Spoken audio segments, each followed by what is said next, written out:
Bapak Ibu sekalian, dalam ruang kelas ini kita melanjutkan pembahasan pada bab 5 materi kuliah Introduction to Philosophy. Poin yang kelima, karakteristik filsafat Kristen dan pentingnya. The characteristic and the significant and its significance. Supaya kita bisa membedakan ini filsafat, ini enggak, ini filsafat, ini enggak. Perlu tahu karakteristiknya. Jadi tidak semua pengetahuan itu pengetahuan filosofis, enggak semua. Kenapa? Lihatlah karakteristiknya. Ya, kita baru tahu oh ini kalau bicara ini namanya filosofis. Kalau ini enggak. Kenapa? Karena tidak termasuk karakteristiknya. Oke? Kita mulai. Natur filsafat. Bapak Ibu sekalian, filsafat dapat membantu seseorang untuk membenarkan pikiran pendapatnya secara rasional. Bukan pembenaran diri ya, bukan. Dia membuat kalimat, dia mengeluarkan pikirannya dalam bahasa, meyakinkan orang, sehingga orang berkata, yes, okay, I'm with you, okay, I agree. Kenapa? Dia menyampaikan hal-hal yang dapat diterima oleh orang lain. Ini salah satu yang namanya logika. Logika berbeda dengan filsafat, tetapi logika bagian dari filsafat. Oke? Nah, dalam hal ini kita menemukan pandangan dunia karena diterima ada kebenaran yang kokoh, yang benar, yang baku dan kuat. Kalau saya berpendapat A dan orang yes, amin, setuju, benar, maka dalam hal ini berarti ada kekuatan. Nah, di sana tentu banyak faktor, kekuatan argumentasi, kekuatan dengan sejumlah alasan-alasan. Itu namanya filsafat, natur filsafat, supaya apa yang kita bicarakan, jelaskan, terangkan, diterima. Acceptable. Oke, yang kedua. Filsafat memperjelas dan membenarkan praanggapan suatu disiplin. Ya, pre-understanding. Ya, my pre-understanding. Saya punya ini hampir sama juga dengan asumsi. Saya sudah mempunyai pre-understanding. Beda dengan dugaan. Kalau dugaan itu kan menduga, hipotesis. Tapi ini pengertian awal. Saya sudah punya pengertian awal bahwa orang itu bisa terima saya. Ya. Kenapa? Karena pengertian awal saya ini punya sejumlah alasan. 1, 2, 3, 4, 5. Pre-understanding ini, kita ini berpikir menyiapkan ya, yang namanya asumsi dengan alasan-alasan yang kuat, argumentasi-argumentasi yang kuat, pada waktu kita menyampaikan keputusan atau pendapat, kita yakin diterima. Ya, kita yakin diterima. Kenapa? Karena sudah ada pre-understanding. Oke. Inilah natur filsafat. Yang kedua, yang ketiga. Filsafat mempelajari objek empiris dan objek non-empiris.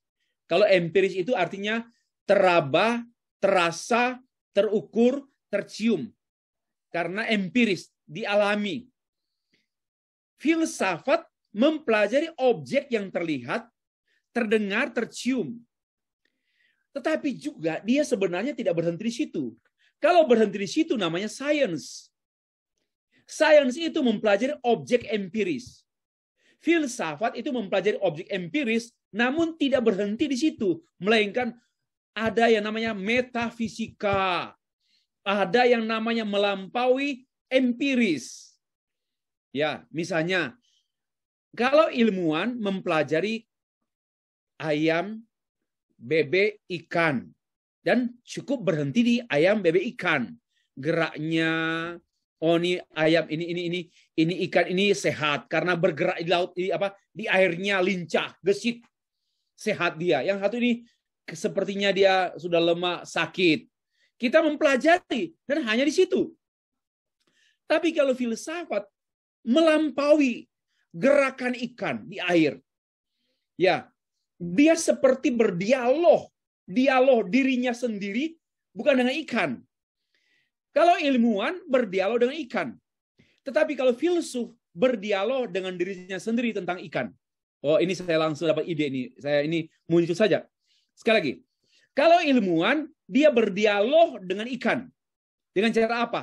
Dia mempelajari ikan, dia mempelajari ilmu ikan, dia mempelajari gerak ikan, dan dia melihat, dan dia seolah-olah berdialog. Ya.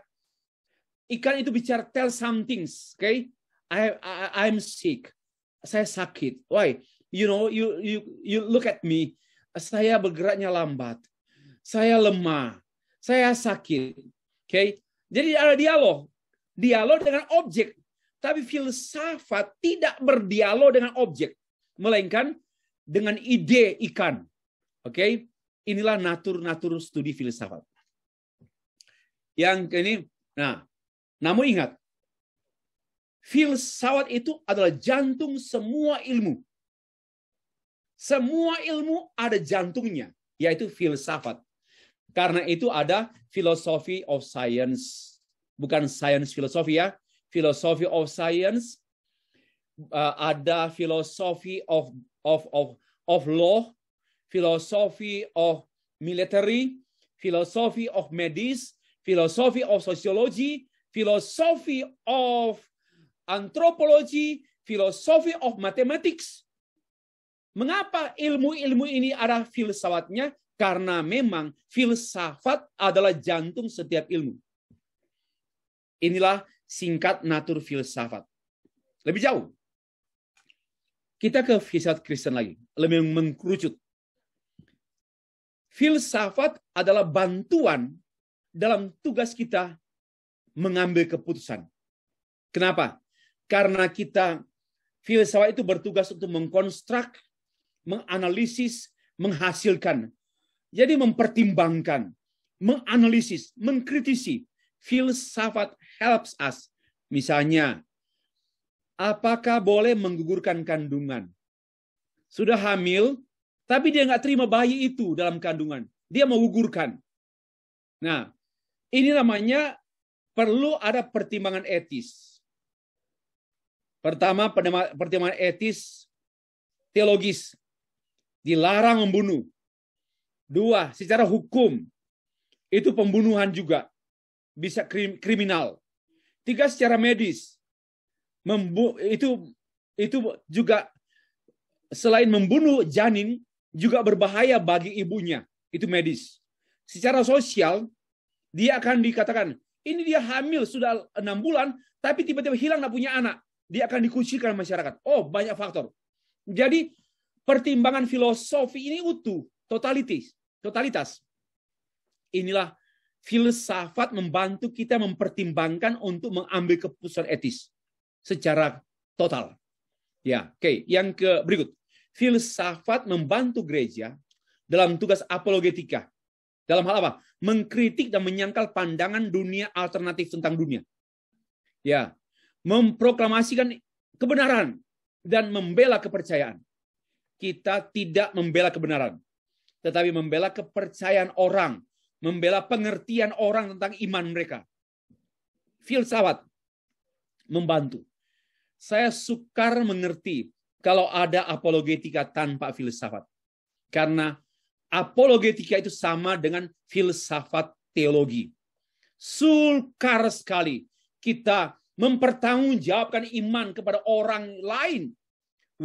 When they ask, pada waktu mereka bertanya, why do you believe in Christ Jesus?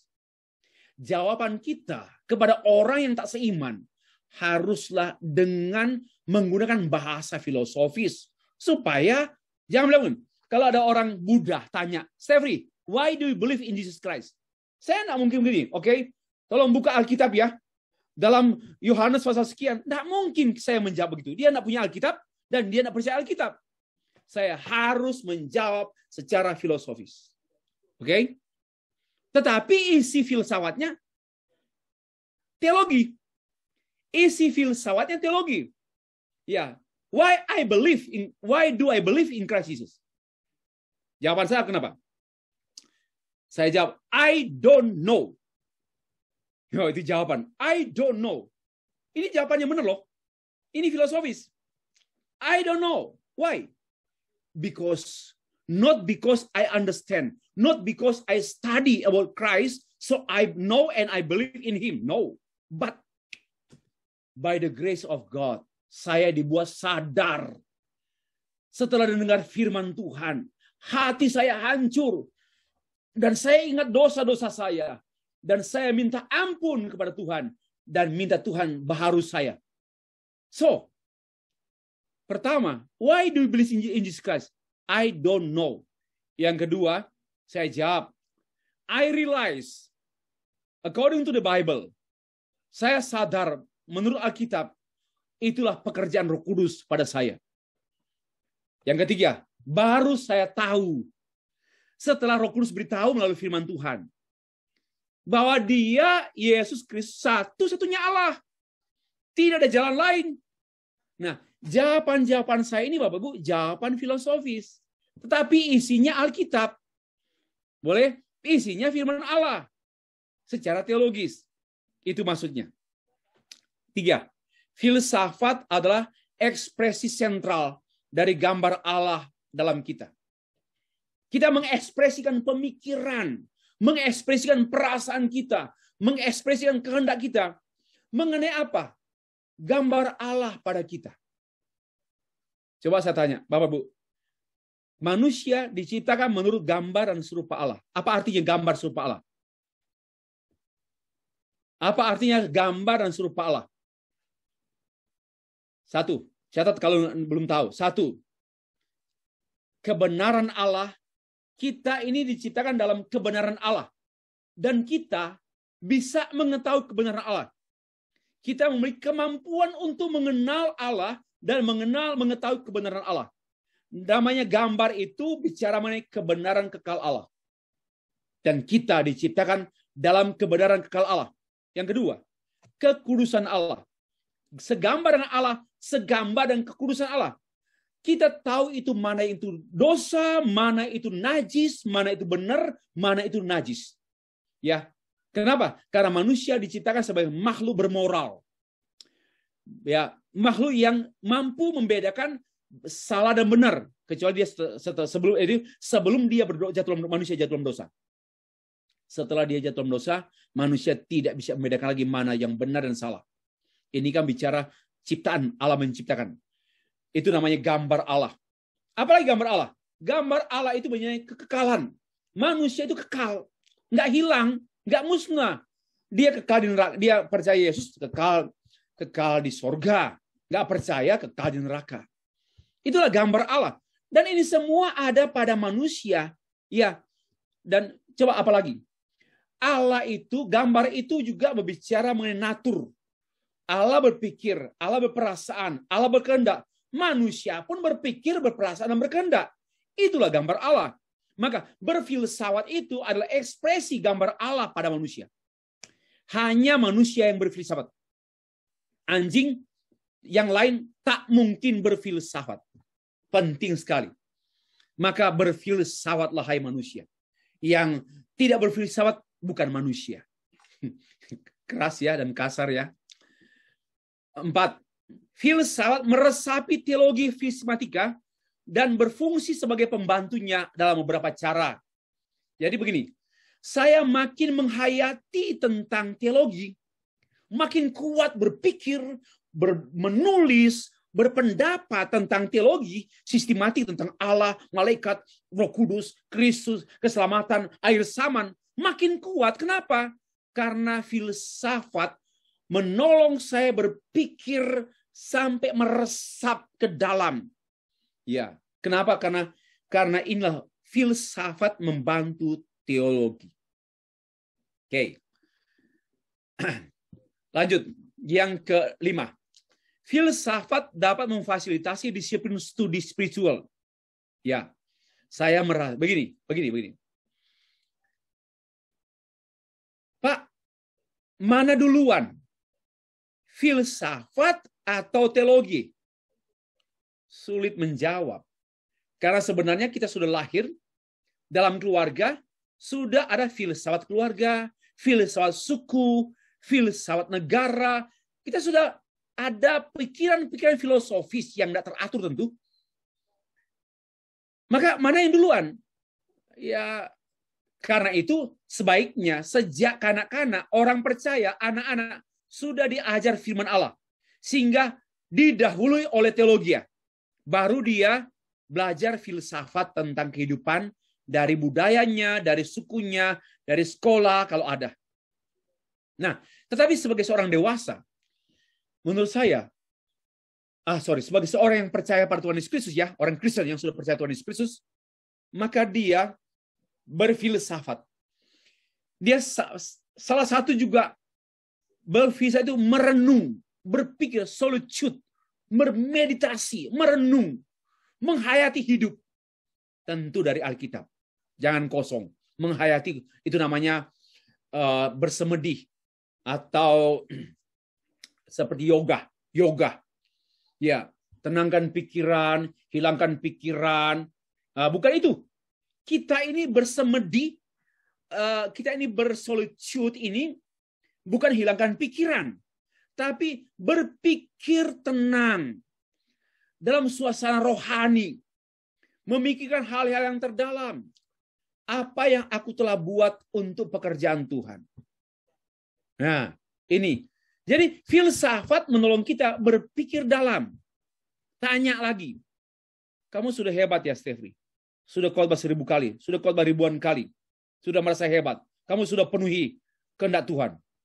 Kalau saya pikir-pikir, sebagaimana beberapa hari terakhir ini saya terus berpikir, Tuhan, saya ini seperti pengangguran, jobless. Banyak pekerjaan, ngajar, tulis, buku, tulis apa, buat ini. Tapi saya tanya, apakah ini maumu Tuhan? Apakah ini kehendak-Mu atau ini kehendak saya? Ini namanya bantuan filsafat berpikir lebih dalam, lebih jauh, sampai pada perenungan rohani. Oke. 6. Filsafat dapat meningkatkan keberanian dan citra diri kita di tengah-tengah dunia. Ya, kalau Bapak Ibu menyaksikan video saya, video debat dengan tokoh agama lain. Ya, itu contoh saja. Di antara mereka ribuan orang ada keberanian berbicara kebenaran. Ya, selain memang pertama ada kepastian filosofis dan ada satu jaminan rohani, jaminan Roh Kudus. Bahwa Roh Kudus akan menuntun saya berbicara kebenaran. Dia akan menyingkapkan kebenaran. I believe. Tapi juga ada persiapan dari saya. Saya belajar filsafat tentang cara berpikir kritis, berpikir konsisten, koheren, korespondens, konsisten. Ya, itu saya dilengkapi Tuhan lah lewat studi filsafat. Sehingga bisa berani bicara. Inilah kegunaan. Ini, oke, yang ketujuh. Filsafat mutlak diperlukan untuk tugas integrasi. Ini yang ditayang oleh Pak Daci tadi. Kita bisa mempertemukan gini. Sebenarnya hal ini yang saya sampaikan pada awal kuliah tadi, tapi saya mau sampaikan sekarang. Sebenarnya setan nggak punya apa-apa. Dengar baik-baik. Di dunia ini tidak ada satupun milik setan. Dan tidak ada satupun milik raja, milik menteri, milik Stefri. Tidak ada. Semua yang ada dalam dunia ini milik Allah dalam Kristus Yesus. Termasuk filsafat. Filsafat pun milik Allah. Seluruh kebenaran, pengetahuan, alam, laut, pohon, tembaga, emas, semua belongs to God. Kepunyaan Allah. Nah, kalau begitu, mari kita melihat semua dalam keterkaitannya dengan Allah. Semuanya untuk Allah. Semuanya kita pikirkan untuk Allah, termasuk filsafat. untuk berpikir bagaimana kebenaran teologi itu dapat berhubungan dengan semua bidang apapun. Teologi tidak hanya urusan gereja. Teologi tidak hanya Alkitab, tidak hanya urusan gereja. Alkitab tidak hanya urusan pujian, penyembahan, khotbah. Alkitab juga berurusan dengan seorang ibu pergi ke pasar. Kita pergi kerja. Seorang pekerja dalam segala lini, segala sendi hidup manusia. Alkitab hadir di sana dengan pemikiran-pemikiran teologis. Itulah ya bicara tentang seutuhnya. Nah, filsafat dalam terang Alkitab. Pikiran bukanlah sumber kebenaran. Ya, bukan sumber kebenaran, tetapi pikiran dipengaruhi oleh dosa. Karena itu pikiran perlu dibaharui, perlu dicuci, ditebus, diampuni. Itu poin pertama. Yang kedua, pikiran itu alat iman. Setelah ditebus, menjadi alat iman. Kenapa? Karena tidak ada orang beriman tanpa akal budi. Pernah lihat orang gila beriman? Di pinggir jalan tuh, teriak-teriak. Dia pernah lihat orang gila beriman? Tidak ada. Karena itu orang beriman itu pasti orang berasio. Dan rasio, pikiran, thought, thinking, and mind adalah instrumen iman. Allah menganugerahkan iman kepada orang beriman. Sehingga iman itu nampak pada pikirannya. Maka itu kalau pikirannya itu pikirkanlah yang di atas, yang mulia, pikirkanlah yang mulia, yang sedap didengar, itulah yang Tuhan mau. Ya, yang selanjutnya, ya. Kami mempelajari filsafat Kristen bukan filsafat yang hampa, yang menipu, yang kosong. Melainkan filsafat yang berarti untuk kehidupan. Yang saya sudah jelaskan tadi, tugas-tugasnya, termasuk peran-perannya dalam kaitannya dengan berteologi. Bukan filsafat hanya permainan kata, hanya putar-putar kalimat, logika saja. Bukan. Filsafat itu adalah upaya untuk kita menikmati karunia Allah yang meresponi semua ciptaan Allah dengan kebijaksanaan wisdom. Dan juga melatih kita untuk berpikir, untuk melatih kecerdasan berpikir wajar, berpikir teratur, wajar, teratur, maksimal, produktif. Wah, filsafat itu. Dan dalam Paulus menulis dalam 1 Korintus ya, Korintus pasal 1 dan pasal 2 kita menemukan di sana kalimat kami menentang hikmat dunia. Ya, apa artinya? Jangan berhenti pada hikmat yang dipelajari dari dunia tentang dunia.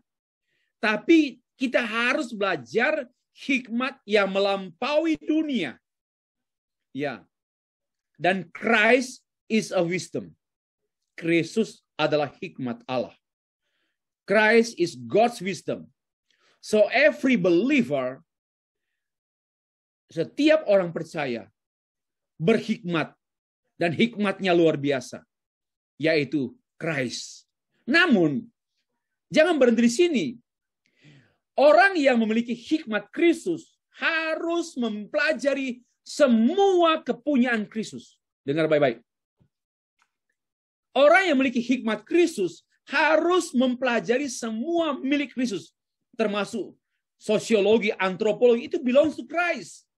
Ya, tanah, air, laut, darat, pohon, binatang, tumbuh-tumbuhan, itu belongs to Christ. So, kita memiliki hikmat Kristus berarti juga mempelajari semua milik Kristus. Supaya semua milik Kristus digunakan untuk memuliakan Kristus dan menggunakannya untuk mengabarkan Kristus dalam dunia. Oke. Sekarang, karakteristik filsafat Pak Stefri, yang namanya filsafat itu apa? Apakah semua pengetahuan itu namanya filsafat? Tidak. Satu, filsafat itu berkaitan dengan bersifat umum, universal, global, yaitu kebenaran-kebenaran yang sifatnya universal, global, bukan detail, bukan partikular, bukan khusus. Semua kebenaran yang diakui oleh semua manusia, Eropa, Asia, Afrika, Amerika Latin, Indonesia, Malaysia, Brunei, Vietnam, mengakui semuanya sama. Itu namanya universal truth, itu namanya filsafat. Dan filsafat tidak membahas hal yang detil-detil. Misalnya mempelajari mengenai apa isi daripada rumah itu. Apa isi? Kursi, meja, lemari, ini. Bukan. Filsafat berpikir global tentang rumah. Berpikir global tentang negara. Berpikir universal tentang rumah. Bukan berpikir isi-isi rumah. Bisa mengerti? Dapur, piring. Itu bukan filsafat punya pekerjaan. Saya harap Bapak Ibu bisa mencermati hal ini. Yang kedua, filsafat berpikir dan bertindak fundamental. Bukan fenomenal. Hal-hal yang sangat penting dan sangat mendasar.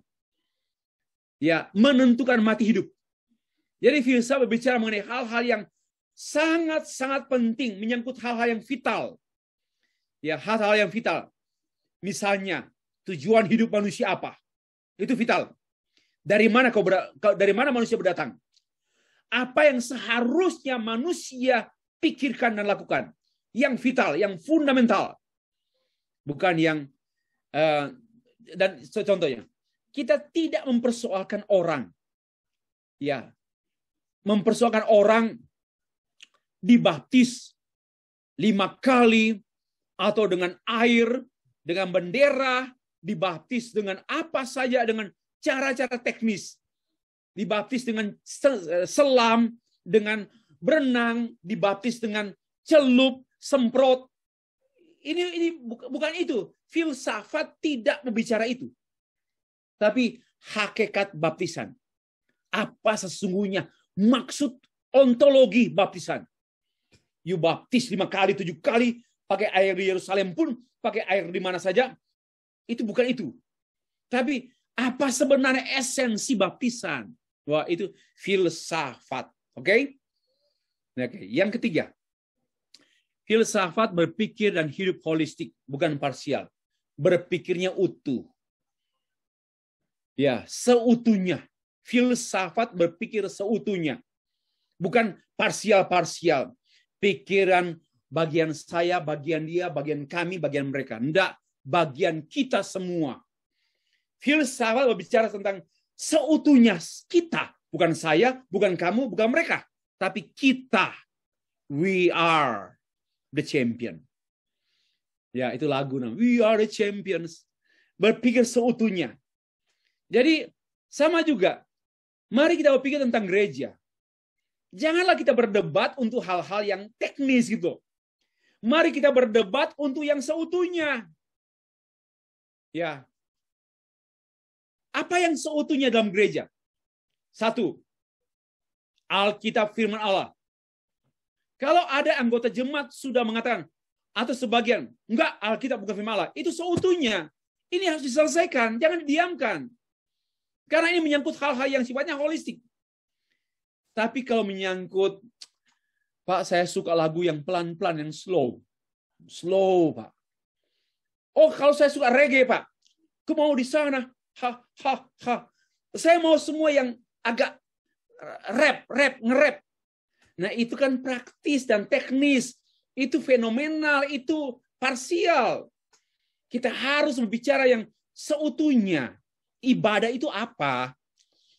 Ya, jangan hanya menekankan nyanyi, menekankan musik, menekankan persembahan, menekankan tarian. Enggak. Holistik.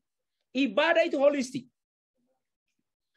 Ya, jangan hanya menekankan satu sisi saja dari ibadah. Yaitu PowerPoint.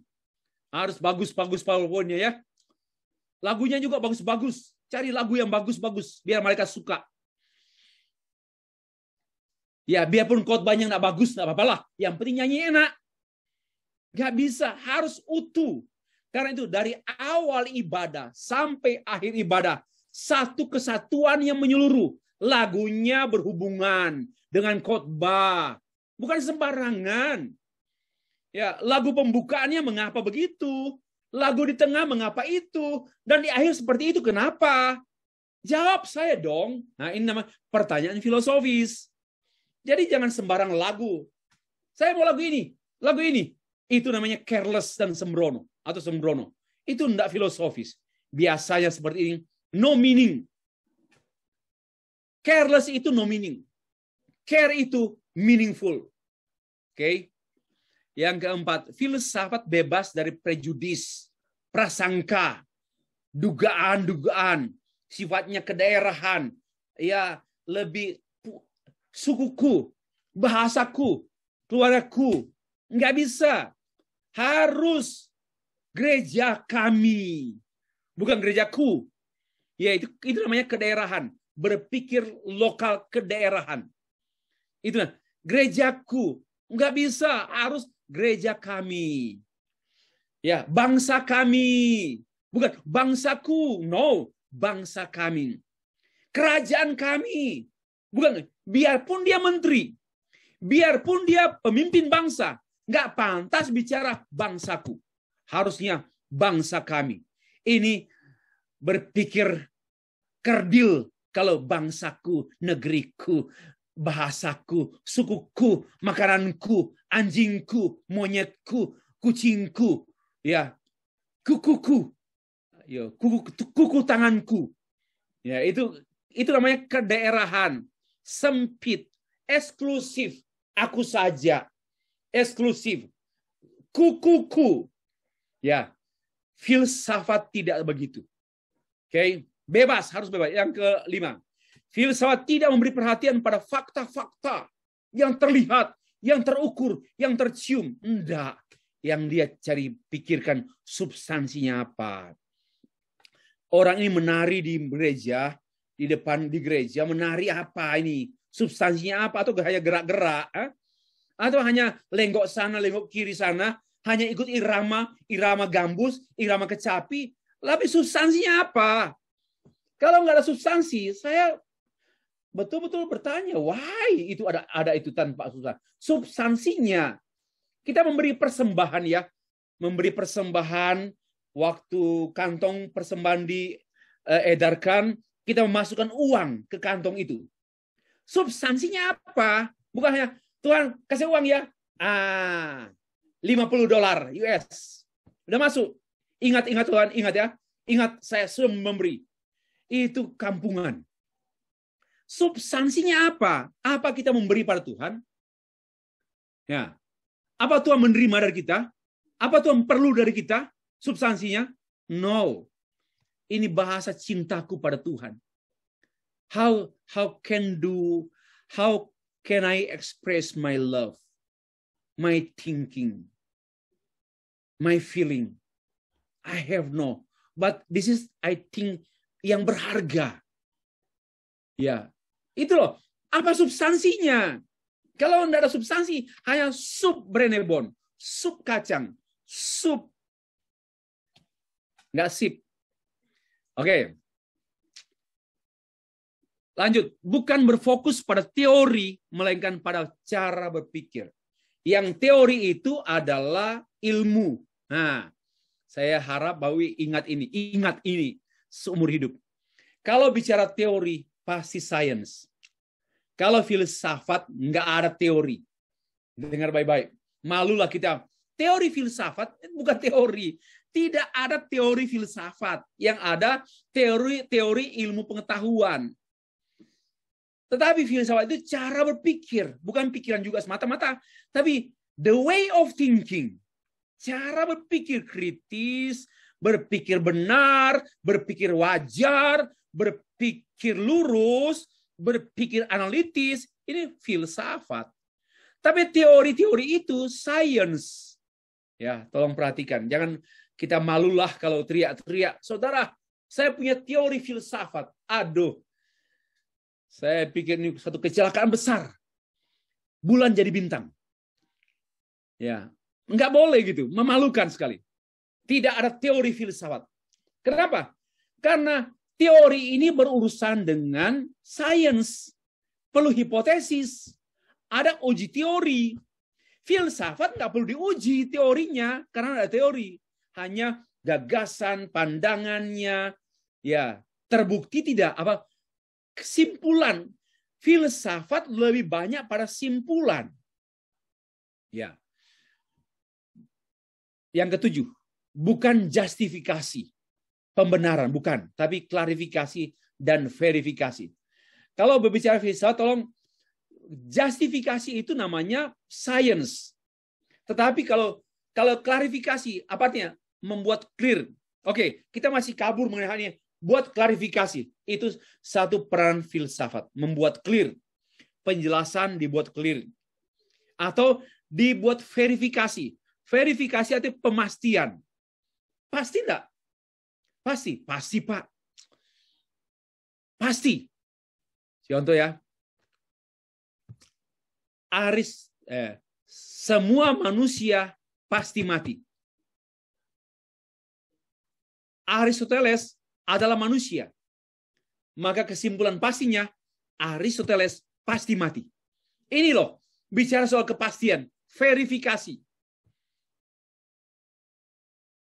Oke, Pak Daichi ikut kuliah enggak?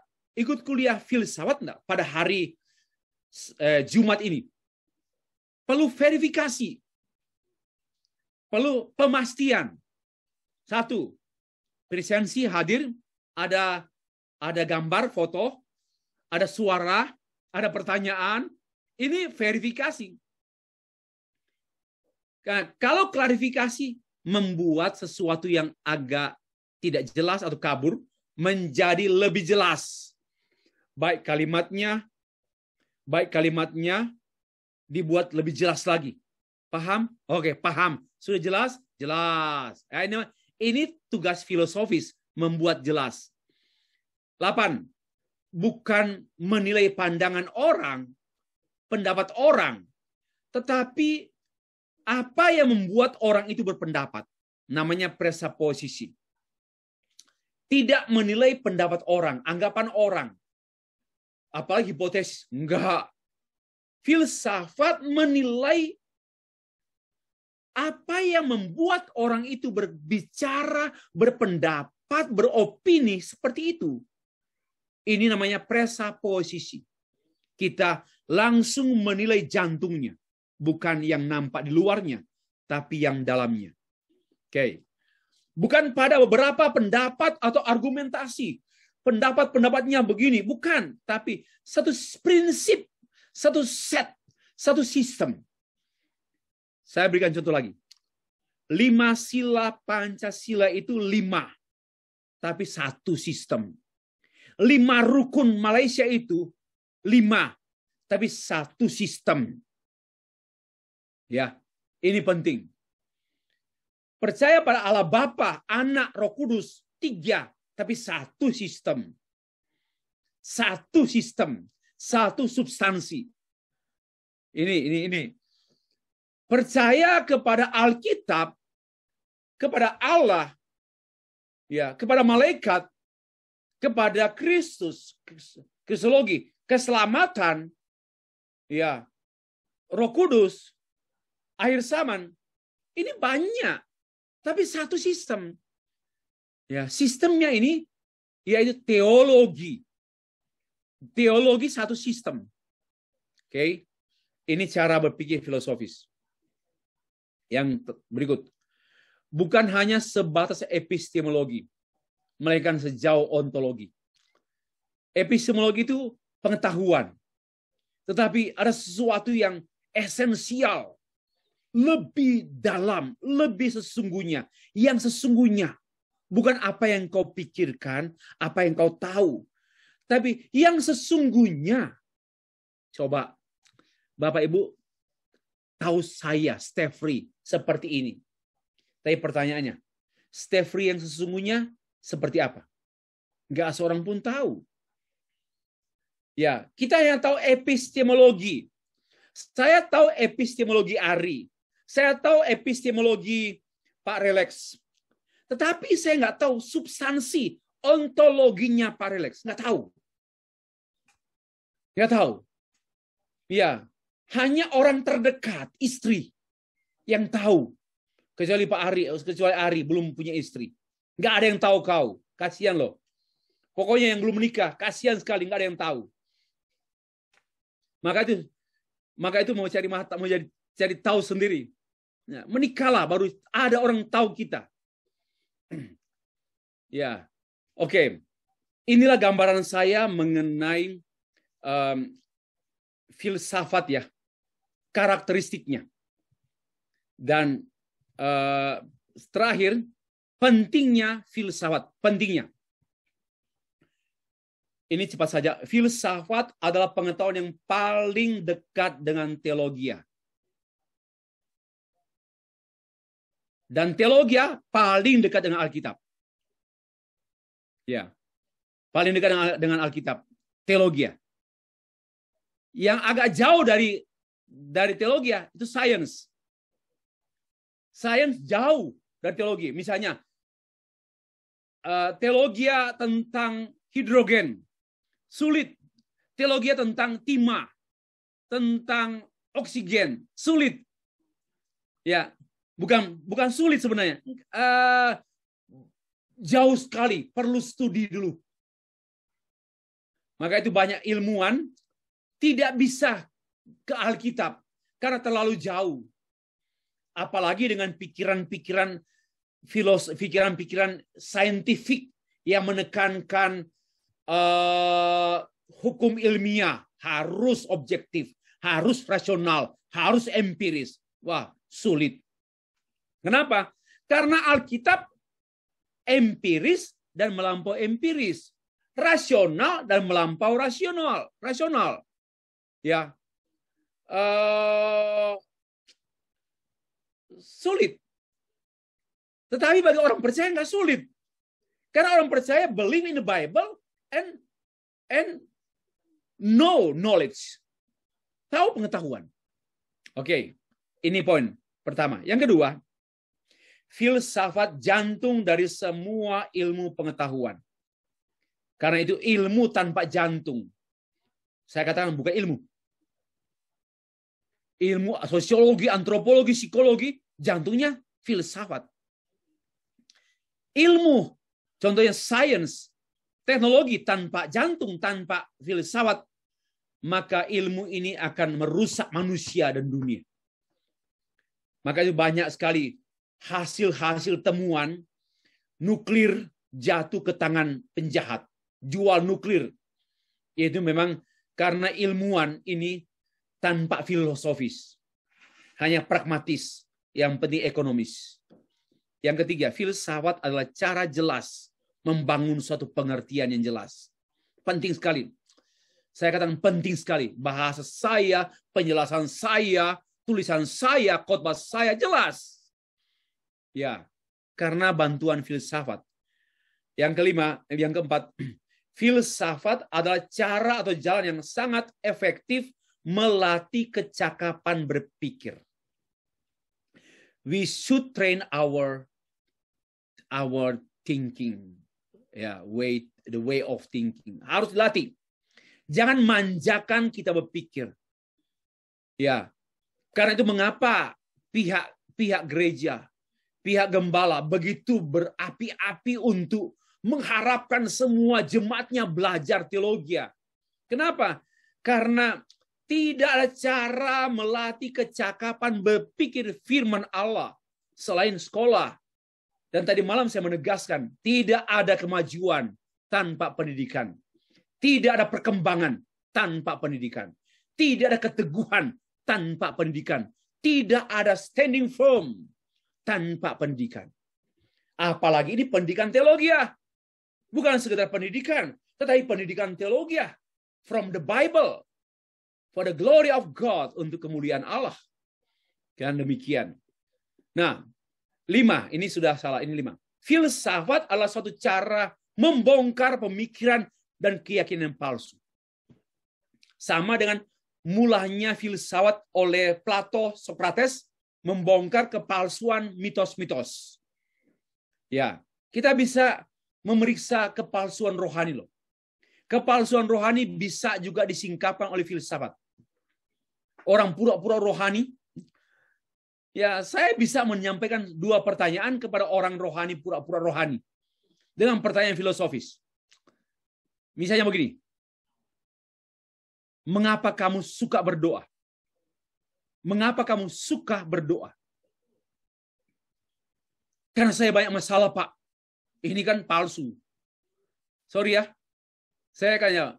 Berarti Allah itu didatangi dan orang berdoa hanya karena menyelesaikan masalah pribadi. Dan Allah itu hanya solution maker, bukan Tuhan. Bukan yang disembah. Ini kan sudah palsu. Nah, ini sederhana saja. Mengapa engkau berdoa? Suka berdoa? Kalau dia jawab, banyak waktu, Pak. Jadi saya mau isi waktu saya dengan berdoa. Itu pun jawaban enggak benar itu. Apa salah? Enggak salah, tapi enggak ontologis. Enggak ontologis, enggak sesungguhnya. Mengapa Pak Stevius berdoa? Ya, karena ini bahasa pujaan saya kepada Allah saya. Dengan saya meminta kepada Dia, saya sebenarnya menghormati Dia. Dengan saya berdoa meminta pertolongan Dia, saya sebenarnya mengagumi Dia. Sama juga kalau anak saya telepon, Pak, boleh kirim uang? Satu sisi saya bangga, tapi jangan tiap hari.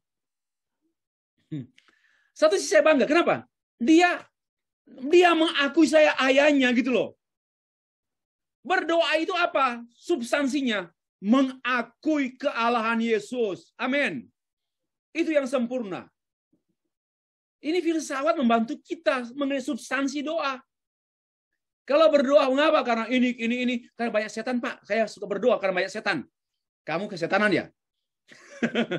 Ini dangkal sekali gitu. Dangkal sekali gitu. Memang nggak salah. Saya berdoa karena ada masalah. Nggak salah. Tapi masa selama 20 tahun jadi orang Kristen, berdoanya karena masalah. Ya, bolehlah berdoa karena masalah. Tapi ada juga yang utama. Saya berdoa, kenapa? Karena saya mau mengaku Dia dalam setiap lakuku. Setiap sisi hidupku, Tuhanku akui. Biarpun hanya makan, sudah tahu dimasak oleh istri, makanan sotonya enak. Ya, sotonya enak dimasak istri. Ya, saya nggak perlu berdoa supaya bersihkan dari kotoran, nggak perlu. Tapi saya mengakui Tuhan, terima kasih. Engkau supply keperluan saya. Ini take care. You take care of me. Bukan soal makanan. Ada providensi Allah yang cermat. Wah, ini filsafat menolong kita. Ya, sangat mau berpikir dalam, bukan hanya berpikir pragmatis dan praktis. Oke. Filsafat juga menolong kita cara berdiri teguh pada pengakuan yang teguh. Standing firm. Ya, karena filsafat itu prinsip kokoh. Pegang teguh. Orang berteologi dengan sokongan filsafat, orang itu berpendirian teguh. Dogmatis. Tidak gampang berubah-ubah. Oke. Contohnya, pengakuan iman saya. I believe. Why I believe in Christ Jesus? Why I believe in the Bible? Because. Alasan-alasan ini alasan filosofis. Ya, jangan karena nggak ada yang lain, Pak. Ya itu sajalah. Itu bukan filosofis. Ya. Karena Alkitab satu-satunya buku yang diberikan oleh Allah. Ya, dan Allah membahasakan pikirannya dalam tulisan dan Dia mau menaruh di dalam hati kita. Nggak ada yang lain. Wonderful and colorful. 6. filsafat, suatu pendekatan yang sangat sesuai. Kalau Bapak Ibu membangun komunikasi dengan orang yang belum percaya, yang tidak percaya, atau beragama lain, mari berbicara tentang Tuhan Yesus dengan filsafat. Mari bicara tentang kehidupan yang semestinya, yang sesungguhnya. Dia bicara, saya mencari nafkah, Pak. Anak saya 7. Saya harus kerja keras memberi makan pada mereka. Kalau begitu, terlalu sekali menyedihkan Bapak menjadi budak dan menjadi tawanan anak, kan? Bapak kerja keras menjadi tawanan anak. Kenapa? Karena nggak filosofis. Dia berpikir, enggak. Saya senang sekali dan bangga punya 7 anak. Kenapa? Karena mereka adalah kepercayaan Tuhan untuk saya. Ya, Allah memberikan kepada saya tanggung jawab, Pak Stefri, 7 anak. Dan kalau saya bekerja, saya nggak komplain. Why? Tanggung jawab saya bukan kepada 7 anak, kepada Allah. Ya, berpikirnya begitu. Maka hari nanti kalau menikah punya 12 anak, jangan marah-marah. Mana sih Ruben, Simon, Lewi, Yehuda, dan Naftali, Gad, Aser, Saskar, Sebulon, Yusuf, Benyamin, Dina? Mana dia? Terlalu repot hidup ini. Karena bukan itu. Dangkal sekali, bunuh diri aja. Kalau begitu. Saya mengusulkan bunuh diri saja. Karena salah hidup itu.